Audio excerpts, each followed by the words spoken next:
মানুষ তার অধিকার প্রয়োগ করে তার জনপ্রতিনিধি নির্বাচন করে রাষ্ট্রের ক্ষমতা তুলে দেন। আজকে বিগত 15 বছর ফ্যাসিস্ট স্বৈরাচারী শেখ হাসিনা যাতা করে বাংলাদেশের গণতন্ত্র থেকে শুরু করে প্রত্যেকটি প্রতিষ্ঠান ধ্বংস করা হয়েছিল, মানুষের সকল মৌলিক অধিকার কেড়ে নেওয়া হয়েছিল।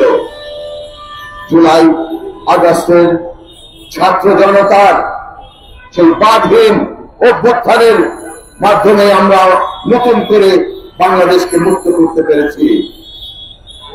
8 তারিখ একটি নতুন অন্তর্বর্তীকালীন সরকার ক্ষমতায় আসীন হয়েছে। 5 মাস 1 দিন পেরিয়ে গেল, এখন পর্যন্ত কিন্তু তারা নির্বাচন কবে দিতে পারবেন সেই ব্যাপারে সুস্পষ্ট কোনো কথা বলছেন না। গতকাল দেখলাম প্রধান উপদেষ্টা বলেছেন জাতীয় এবং স্থানীয় নির্বাচন একসাথে হবে। তিনি এও বলেছেন এবং উপদেষ্টারা বলছেন জনগণ যেটা চায় সেটাই আগে করা হবে। জনগণ কি চায় এই কথাটাও তো আপনারা জনগণের মতামত দিচ্ছেন, জনগণের প্রতিনিধি আমরা রাজনৈতিক দলের সাথে বসছেন, অংশীদারের সাথে কিন্তু আপনারা কথা বলেন না। আপনাদেরকে কেউ এই ম্যান্ডেট দিয়েছে এটা নির্ধারণ করার জন্য। তাল বাহানা করবেন না, দ্রুত নির্বাচনের রোডম্যাপ ঘোষণা করুন। আগামী জুনের মধ্যে বাংলাদেশে জাতীয় সংসদ নির্বাচন অনুষ্ঠিত হতে হবে। স্থানীয় সরকার নির্বাচন আগে করবেন, একসাথে করবেন, এই ধরনের কথা আমরা বরদাস্ত করব না। নির্বাচিত সরকার স্থানীয় সরকার নির্বাচনের ব্যবস্থা করবে।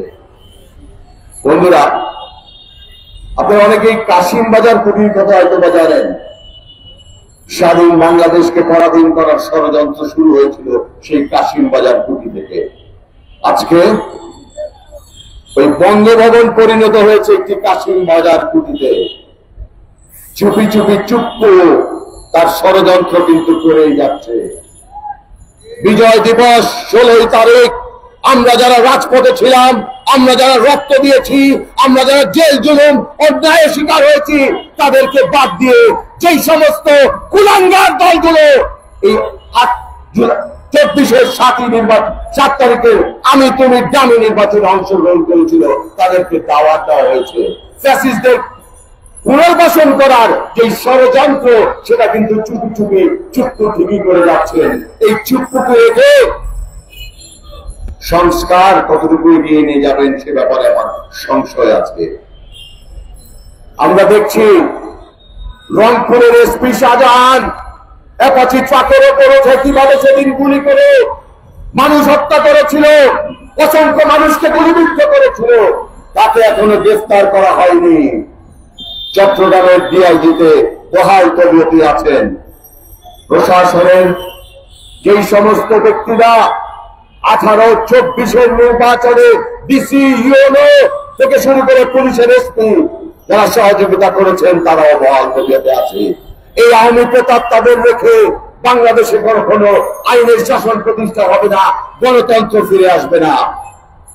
আমরা ছাত্র জনতার অভ্যুত্থানের মাধ্যমে ভারতের দাসত্ব থেকে দেশকে মুক্ত করেছি। আমি প্রশ্ন করতে চাই এই অন্তর্বর্তী সরকারকে, আপনারা কাকে তুষ্ট করতে চাচ্ছেন? কে আপনাদের প্রভু? এক এক দিন এক এক রকমের কথা বলেন। হার্ভার্ড আর অক্সফোর্ডের সংস্কারের ক্ষুধার্ত মানুষ বোঝে না। মানুষ চায় এদেশের ছাত্র জনতা, আপামর কৃষক, সকলেই রাজনৈতিক কর্মী যারা বিগত 15-16 বছর জেল জুলুম নির্যাতনের শিকার হয়েছে তার ন্যায় বিচার। অবিলম্বে বাংলাদেশের ফ্যাসিস্ট স্বৈরাচারী খুনি হাসিনার দোষরদের গ্রেফতারের দাবি জানাচ্ছি। না হলে আমরা রাজপথে ছিলাম, রাজপথে নামতে দ্বিধা বোধ করব না। বিডিআর বিদ্রোহের পুনঃতদন্ত হতে হবে, সঠিক বিচার করতে হবে, নিরপরাধ জওয়ানদের জামিনে মুক্ত করতে হবে। শাপলা চত্বরে যে আলেমদেরকে নির্বিচারে রাতের আধারে গুলি করে হত্যা করা হয়েছিল, তার জন্য তদন্ত কমিশন করে সেই দোষী ব্যক্তিদেরকে সকলের সামনে বাংলাদেশের জনগণকে দেখিয়ে দিতে হবে, দৃষ্টান্ত স্থাপন করতে হবে বিচারের মাধ্যমে। বন্ধুরা, আপনারা দেখেছেন গত পরশুদিন কিভাবে প্রকৃতি তার মধুর প্রতিশোধ নিল। আমাদের গণতন্ত্রের মাতা দেশমাতা খালেদা জিয়াকে একটি পরিত্যক্ত কারাগারে আটকে রেখেছিল, তাকে মৃত্যুর মুখে ছেড়ে দেওয়া হয়েছিল, সুচিকিৎসা দেওয়া হয়নি। বাংলাদেশের জনগণ দেখিয়ে দিয়েছে জনতার সুনামি, জনতার ভালোবাসা। বেগম খালেদা জিয়াকে তারা কিভাবে রাজকীয় ভাবে বিদায় দিয়েছে। লন্ডনে তাকে রয়্যাল অতিথি হিসাবে গ্রহণ করা হয়েছে। শেখ হাসিনা, ভারতে বসে তুমি দেখে নাও কিভাবে তোমাকে পালিয়ে যেতে হয়েছে, কিন্তু গণতন্ত্রের মাতা দেশমাতা বেগম খালেদা জিয়াকে বাংলাদেশের জনগণ কতটুকু শ্রদ্ধা করে, ভালোবাসে। ইনশাআল্লাহ যে সমস্ত গুজব ছড়ানো হচ্ছে সবকিছুর দাগ ভাঙা জবাব দেওয়া হবে। আমাদের নেতা তারেক রহমান বেগম খালেদা জিয়াকে নিয়ে ইনশাআল্লাহ উনি সুস্থ হওয়ার পরে বাংলাদেশে ফিরে আসবে। আমরা সংস্কার অবশ্যই করবো, একটি চলমান প্রক্রিয়া।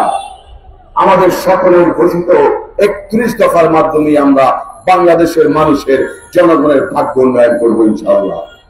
আমি আমার বক্তব্য নির্ধারিত করবো না। অন্তর্বর্তী সরকারকে আবারও বলবো, কোন বাহানা করবেন না। কাউকে তুষ্ট করার জন্য আপনারা আসেনি। 2000 শহীদের রক্তে স্নাত এবং এই রক্তের উপর দিয়ে আপনারা ক্ষমতায় এসেছেন, আজকে ক্ষমতায় আছেন। লোভ করবেন না, লোভে পাপ, পাপে মৃত্যু। আপনাদের দায়িত্ব বাংলাদেশে একটি নির্বাচনের ট্রেনে উঠিয়ে দেওয়া, সেই দায়িত্বটুকু পালন করুন। সেটা করতে ব্যর্থ হলে বাংলাদেশের জনগণ, আপনারা 69 দেখেছেন, 70 সাল দেখেছেন, 71 দেখেছেন, 90 দেখেছেন, 2024 দেখেছেন, 2025-এ আরেকটি গণ অভ্যুত্থান আমরা যেন না দেখি, আমাদেরকে যেন রাজপথে নামতে বাধ্য করা না হয়।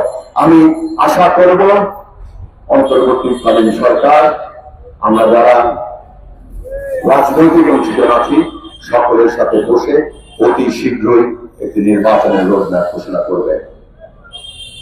সকলকে আমরা একটি ফ্যাসিস্ট স্বৈরাচারী সরকার বিদায় করেছি। ক্রান্তিকালের মধ্য দিয়ে যাচ্ছে সরকার, কোন পাতানো ফাঁদে পা দিবেন না। আসুন আমরা ঐক্যতাকে সুদৃঢ় করি। সবার আগে বাংলাদেশকে আমরা বিশ্বের মানচিত্রে উঁচু করে তুলে ধরি। আমার বক্তব্য শেষ করছি। খোদা হাফেজ। বাংলাদেশ জিন্দাবাদ, বাংলাদেশ জাতীয় দল জিন্দাবাদ, ভারতীয় ঐক্য জিন্দাবাদ।